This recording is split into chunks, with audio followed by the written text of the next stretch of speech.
আসসালামু আলাইকুম, welcome back to my another blog. আশা করি আপনারা সবাই ভালো আছেন। আজকে আমরা চলে আসছি লালবাগ কেল্লা।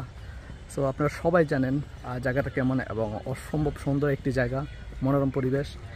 এবং আমি সেই অসম্ভব সুন্দর জায়গাটি এক্সপ্লোর করব আপনাদের সাথে। সবাই আপনারা শেয়ার করে দিবেন এবং সাপোর্ট করবেন ভিডিওটি।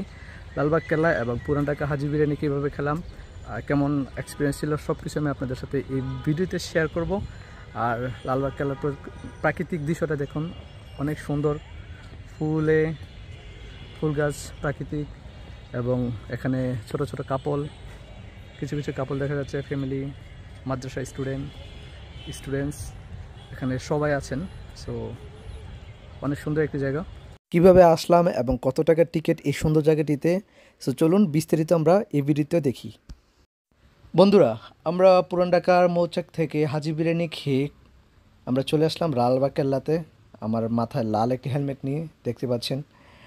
আর আমরা এখানে চলে আসার পরে দেখলাম বেশি একটা পর্যটক নেই, কিছু কিছু পর্যটক আসতেছে যেহেতু বৃষ্টির সময়, সেজন্য একটু কম পর্যটক। যাই হোক, আমরা এখন টিকিট কাটবো। টিকিট কাটার জন্য আমরা চলে গেলাম কাউন্টারে। 30 টাকা পার পারসন, আর যদি স্টুডেন্ট হন সেক্ষেত্রে 10 টাকা। আর 10 টাকার জন্যে আপনাদের স্টুডেন্ট পোশাক লাগবে, ড্রেস লাগবে, সেক্ষেত্রে আপনারা স্টুডেন্ট ডিসকাউন্টটা পেয়ে যাবেন। সো আমরা যেহেতু স্টুডেন্ট কার্ড ছিল আমরা পাইনি, সো আমাদের পোশাক নেই। সো এখানে দাঁড়ানোর হাতে টিকিটটি দিয়ে দিব, এখানে টিকিটটি ছেড়ে দিয়ে আমরা ভিতরে চলে যাব। সো এই যে দেখুন কি সুন্দর একটি অপূর্ব এক দৃশ্য, মনোরম পরিবেশ, অনেক সুন্দর একটি জায়গা লালবাগ কেল্লা। এবং এখানে অনেক স্মৃতি, অনেক কাহিনী লুকায়িত আছে। এখানে কি কি হয়েছে আমি আপনাদের সাথে বিস্তারিত শেয়ার করব। সম্পূর্ণ ভিডিওটি দেখতে থাকুন। আর যারা প্রথম আমার চ্যানেলটি দেখতেছেন অবশ্যই সাবস্ক্রাইব করে দিবেন, ভিডিওটি শেয়ার করে দিবেন, লাইক অবশ্যই দিয়ে দিবেন, অন্যজনকে দেখার সুযোগ করে দিবেন লালবাগ কেল্লায় অপূর্ব সুন্দর এক জায়গাতে। সো ভিডিওটি কন্টিনিউ করার জন্য আমাদের সাথেই থাকুন। লালবাগ কেল্লা এদেশের একটি অমূল্য সম্পদ, যেখানে দেশি বিদেশি পর্যটক প্রতিনিয়ত এসে থাকে, দেখতে আসে এখানের সৌন্দর্য। কেল্লাটি মুঘল আমলের এক ঐতিহাসিক এক নিদর্শন, যদিও এর নাম ছিল কেল্লা ঔরঙ্গাবাদ। মূলত যার সাথে এই কেল্লার নাম জড়িত তার নাম মোহাম্মদ আজম শাহ। জনশ্রুতি আছে মুঘল সম্রাট ঔরঙ্গজেবের ছেলে আকবর শাহ বাবার কাছে জোর দাবি করলেন তাকে যেন বাংলা সুবেদার করে পাঠানো হয়। পুত্রের আবদার রক্ষা করে 1678 সালে আজম শাহকে সুবেদার করে পাঠান ঢাকায়। ঢাকার সুবেদারি পেয়ে শাহজাহান আজম বুড়িগঙ্গার তীরে সে বছরই একটি দুর্গ নির্মাণ শুরু করলেন এবং নাম রাখলেন কেল্লা আহরবাদ। কিন্তু এই নামে কেউ ডাকত না। কেল্লাটি লালবাগ এলাকায় কেল্লাটি হওয়ায় সবাই লালবাগ কেল্লা বলেই ডাকা শুরু করেন।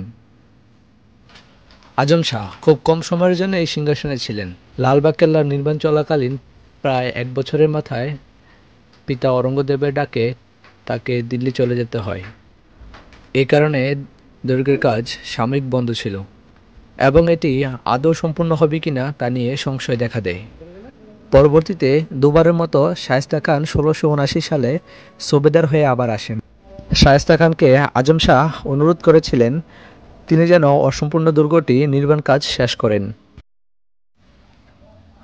সেই অনুরোধ রক্ষা করে সুবেদার শায়েস্তা খান নির্মাণ কাজ আবার শুরু করে। কিন্তু মধ্যখানে পরিবিবি অকালে প্রাণ হারালেন। ব্যথিত পিতা শায়েস্তা খান দুর্গটিকে অপায়ন মনে করেন, সেজন্যে পুনরায় দুর্গটি কাজ অসমাপ্ত হয়ে থাকে। বলা হয়ে থাকে আজম শাহের সাথে বিয়ে হওয়ার কথা ছিল শায়েস্তা খানের মেয়ে পরিবিবির। 1684 সালে পরিবিবির অকাল মৃত্যুর পর তাকে নির্মাণাধীন দুর্গের দরবার হল এবং 3 গম্বুজ বিশিষ্ট একটি মসজিদের ঠিক মাঝখানে সমাহিত করা হয়।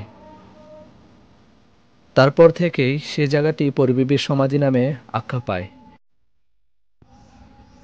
আজম শাহ দিল্লি চলে যাওয়ার আগেই মসজিদটি তৈরি করে গেছে। 3 গম্বুজ বিশিষ্ট মসজিদটিতে নামাজ আদায় করা হয়। ঢাকায় এত সুন্দর ও পুরাতন মসজিদ কমই আছে। পরিবিবির সমাধির উপরের গম্বুজ এক সময় স্বর্ণগোচিত ছিল, কিন্তু এখন আর তেমন দেখা যায় না। যে পুকুরে পানি নাই। লালবাগ কেল্লাটা হচ্ছে তোর 400 বছর আগের এই লালবাগ কেল্লা। এটা হচ্ছে মুঘল সম্রাটদের তোর এখানে এই তারা যে দুর্গ বানাতে চাইছিল সেই দুর্গ তারা বানাইতে পারে নাই। আচ্ছা বাধা বিঘ্ন আসছে। আচ্ছা, বেসিক্যালি এটা হচ্ছে তোর 400 বছর আগে কল্পনা করা যায়। সেই দুর্গ বানাইতে পারে নাই, তারা ব্যর্থ হয়েছে, সেইভাবেই পড়ে আছে। তাদের স্মৃতিচারণ ধরে রাখছে লালবাগ পুরোটা। বাস সুন্দর, আর সুন্দর। হ্যাঁ, ঢাকার মধ্যে এরকম জায়গা তো পাওয়া খুবই মুশকিল। খুবই মুশকিল। ইট পাথরের দেশ, হ্যাঁ, পাথরের দেশের ভিতরে এত সুন্দর একটি পরিবেশ, তাও ফুলে ফলে পাখি সব কিছুতে আসে। বন্ধ আছে, তুই হাঁটাহাঁটি করতে। সো এখানে মূলত আপনার অনেক সুন্দর, এই ঢাকার মধ্যে এত বড় সড়োভাবে এত গার্ডেনিক একটা আইডিয়া বা 400 বছর আগের পুরাতন ওই ঐতিহ্যবাহী ধরে রাখা একটা ব্যাপার স্যাপার এখানে আছে। সো এখানে অনেক অনেক দূর দূরান্ত থেকে মানুষ আসে দেখতে। সো আমি অনেক দূর থেকে চলে আসছি দেখার জন্য এবং আপনাদেরকে দেখানোর জন্য, যারা যারা এখনও আসেননি। সো সবাই দেখবেন ভিডিওটা এবং শেয়ার করে দিবেন, অ্যান্ড দেন ভালো লাগলে লাইক করে দিবেন এবং আমাদের চ্যানেলটি এখনও যারা যারা সাবস্ক্রাইব করেনি সাবস্ক্রাইব করে দিবেন। সো এখন আমরা একটু ফটোশ্যুট করব। আমি আপনাদের সাথে তুলে ধরছি যে ভিতরের দৃশ্য কি আছে, অনেক ওদের রুম কেমন বা ওরা কীভাবে এটা তৈরি করছে। আর এখানে পানি নেই অ্যাকচুয়ালি। সো মূলত এখানে ঝর্ণা থাকে বা যে পুকুর আছে পুকুরে পানি থাকে, পানি নেই।